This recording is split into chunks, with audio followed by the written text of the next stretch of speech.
yatırsın bir damca yaş gözünde. Horluk çekip otursun 100 moncuk var elinde.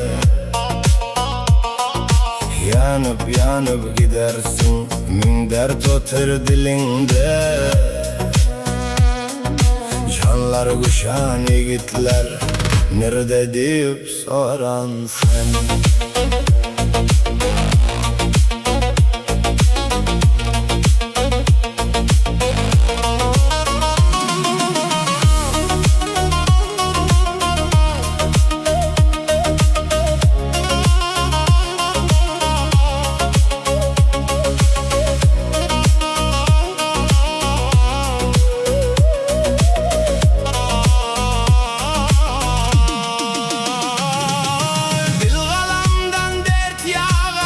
Cefa çeken elinde, mertlik gözü kan ağlar, dert otursa bilinde.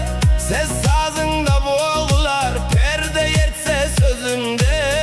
Ol mertlerin sazları, nerede deyip soran sen.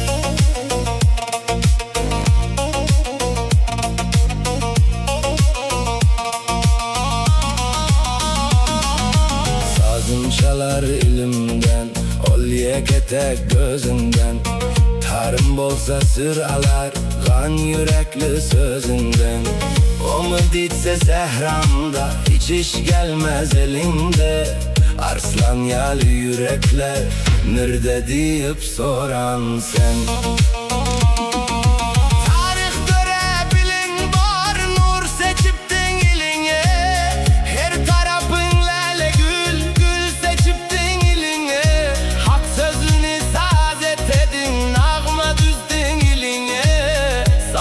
Çalan tutarım, nerede deyip soran sen.